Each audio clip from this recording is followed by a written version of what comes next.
सुप्रभात, स्वागत है आपका श्री सुभाष बोर्ड शिक्षण संस्थान उच्च माध्यमिक विद्यालय लाडनू के ऑनलाइन क्लासेस में। कक्षा 12 वाणिज्य लेखा शास्त्र की कक्षाएं चल रही थी। टॉपिक चल रहा था अपने ख्याति का मूल्यांकन और ख्याति के मूल्यांकन की विधियां सीखी थी। विधियां सीखने के बाद हमने कुछ आंकिक प्रश्न किए थे कुछ एक विधियों के। उन्हीं इसी क्रम को आगे बढ़ाते हुए आज कुछ एक या ये कहें कि आगे के कुछ एक विशेष प्रश्न हैं वो करते हैं, वो प्रश्न हल करते हैं और कॉन्सेप्ट आगे क्लियर करते हैं। कल हमने क्वेश्चन कर लिए थे लगभग जो अति लघुतरात्मक प्रश्न है वो 3 से लेकर हमने क्वेश्चन कर लिए थे, आई थिंक 9 तक कर लिए थे। ठीक है, क्वेश्चन नंबर 10 देखते हैं। ठीक है, क्वेश्चन नंबर 10 क्या है? एक्स व वाई की समायोजित पूंजी क्रमशः 30,000 25,000 है। जेड के लाभों में 1/4 हिस्से के लिए 35,000 पूंजी लाता है। ख्याति की गणना कीजिए। ये क्वेश्चन आपको होमवर्क में करना है। अब आप कहोगे सर ऐसा क्वेश्चन करवाया नहीं, आप सीधा होमवर्क दे रहे हो। कोई बात नहीं, अगला क्वेश्चन करवाते हैं। अगले क्वेश्चन से आपको ये क्वेश्चन आसान हो जाएगा। क्वेश्चन नंबर 11 देखो। 31/12/2016 को समाप्त होने वाले वर्ष के चिट्ठे में ए व बी की पूंजी 40,000 30,000 है तथा सामान्य संचय 20,000 है का शेष है। सी का लाभों में 1/3 हिस्से के लिए 1/1/2017 को प्रवेश दिया जाता है और उसकी पूंजी 50,000 है। ख्याति की गणना कीजिए। दोनों क्वेश्चन 10वां जो होमवर्क में दिया है 10वां और ये 11वां क्वेश्चन सेम है। कैसे करेंगे देखो। ठीक है, आंसर 11 सबसे पहले लिखेंगे पुराने साझेदारों की समायोजित पूंजी। अब पुराने साझेदार कौन कौन है? पुराने साझेदार है ए और बी, ए प्लस बी। ए की पूंजी है आपके 40,000 और बी की 30,000 प्लस जनरल रिजर्व पड़ा आपके पास। क्या पड़ा है? जनरल रिजर्व है 20,000 का। डेफिनेटली जनरल रिजर्व पुराने साझेदारों को मिलेगा, ये हमने पढ़ा है। ठीक है, तो 20,000 जनरल रिजर्व के जोड़ दिए। टोटल समायोजित पूंजी हो गई 90,000 रुपए की। समायोजित पूंजी कितने की हो गई? 90,000। ठीक है, अब देखो नया साझेदार कौन आ रहा है? नया साझेदार आ रहा है सी और सी अपने साथ कितनी पूंजी ला रहा है? 50,000 1/3 हिस्से के लिए। तो सी के आधार पर फर्म की कुल पूंजी। अब सी के आधार पर फर्म की कुल पूंजी कैसे कैलकुलेट करेंगे? सी अपने साथ पूंजी ला रहा है 50,000 और उसका हिस्सा कितना है? 1/3। अब इस 1/3 को रिवाइज कर देते हैं 3/1। तो फर्म की कितनी पूंजी हो जाएगी? 1.5 लाख। फर्म की क्या हो जाएगी? पूंजी 1.5 लाख। समझ में आ गई बात?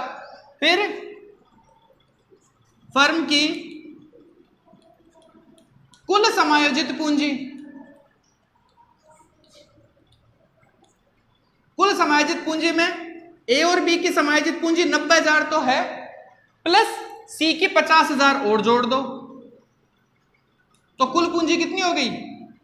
1,40,000। ठीक है, अब ख्याति बराबर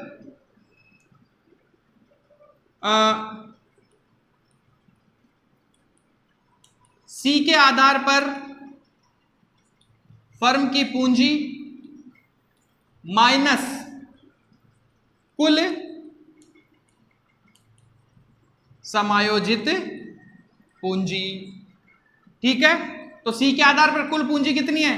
1,50,000 माइनस वास्तविक पूंजी कितनी है?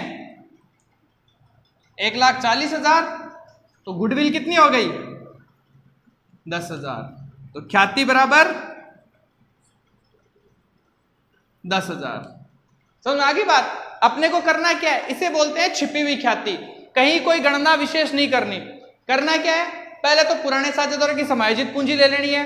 ठीक है, फिर नए साझेदार के आधार पर फर्म की कुल पूंजी। फर्म की कुल पूंजी कैसे निकालेंगे? नए साझेदार का हिस्सा है उसे रिवाइज करके उसकी पूंजी से गुणा करना है तो कुल पूंजी आ जाएगी। ठीक है, उसके बाद फर्म की कुल समायोजित पूंजी, कुल समायोजित पूंजी में पुराने साझेदारों की समायोजित पूंजी प्लस नए साझेदार की पूंजी, इनका योग कर लेना है। तो कुल पूंजी और समायोजित पूंजी का जो अंतर है वही क्या हो गया, फर्म की ख्याति हो जाएगी। तो क्वेश्चन नंबर 11 इस तरह से होगा।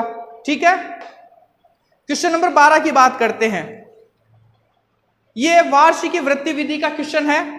क्वेश्चन है किसी फर्म की अधिलाभ है वो 10,000 है। आंसर 12। अधिलाभ दिए गए 10,000, 5 वर्षों के लिए 10% ब्याज की दर पर 1 रुपए की वार्षिकी का वर्तमान मूल्य 3.791 है। 3.791 है। ख्याति का मूल्य ज्ञात कीजिए। ठीक है, तो वार्षिकी विधि पर हमने ख्याति कैसे कैलकुलेट की थी, फॉर्मूला लिखते हैं। ख्याति बराबर अधिलाभ गुणा वार्षिकी का वर्तमान मूल्य। ठीक है, यह फॉर्मूला था। अब अधिलाभ प्रश्न में दिए गए अपने को 10,000। अधिलाभ कितने दिए गए, 10,000, और वार्षिकी का वर्तमान मूल्य दिया गया है 3.791। 3.791 दिया हुआ है। बात आ गई समझ में। ठीक है, इसको इससे गुणा करेंगे तो कितना आ जाएगा, गुणा करेंगे तो 37910, 37,910। तो फर्म की ख्याति कितनी हो जाएगी, फर्म की ख्याति हो जाएगी 37,910 रुपए। क्लियर है, समझ में आई बात। बहुत आसान है।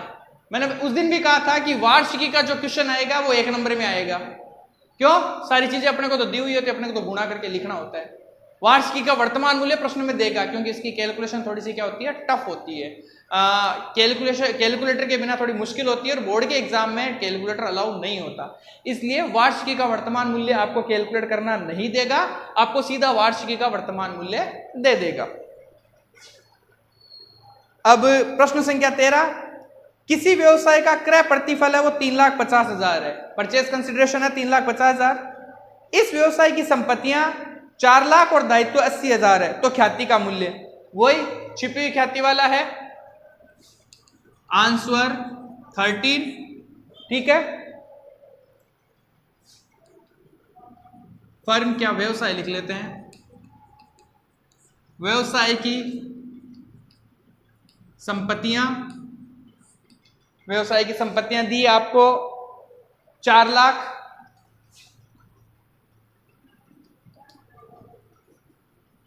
व्यवसाय के दायित्व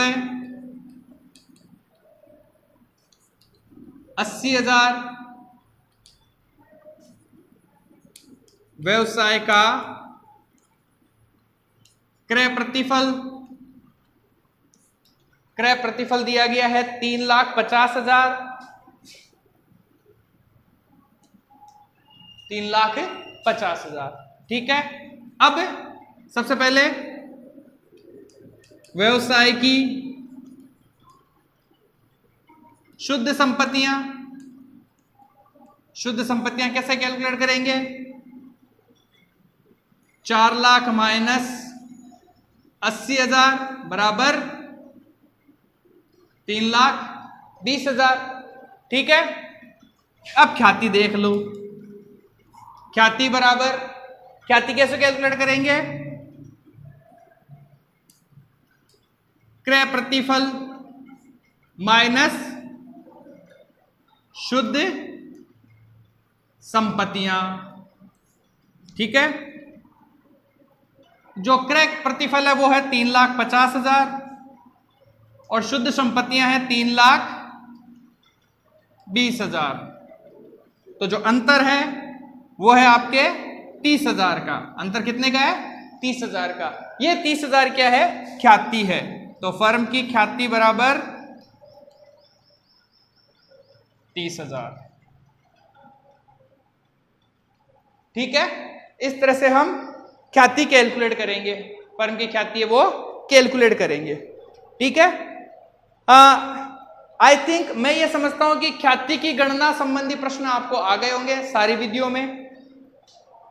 ख्याति की गणनाएं इस तरह से होगी, अगर किसी भी प्रकार की कोई प्रॉब्लम है वही व्हाट्सएप पे शेयर कर लो या कॉल करके बता देना। और इसके जो इलिस्ट्रेशन है वो आपको करने हैं, जितने ज्यादा इलिस्ट्रेशन करोगे उतना फायदा होगा। आगे हम ख्याति के मूल्यांकन की बात करेंगे, आगे के वीडियोज में हम किसकी बात करेंगे, ख्याति के मूल्यांकन की।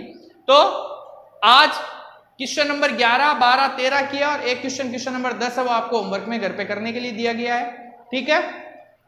और इस प्रश्न में कहीं भी कोई दिक्कत हो तो आप शेयर करके सॉल्यूशन ले सकते हैं। आज के वीडियो में इतना ही।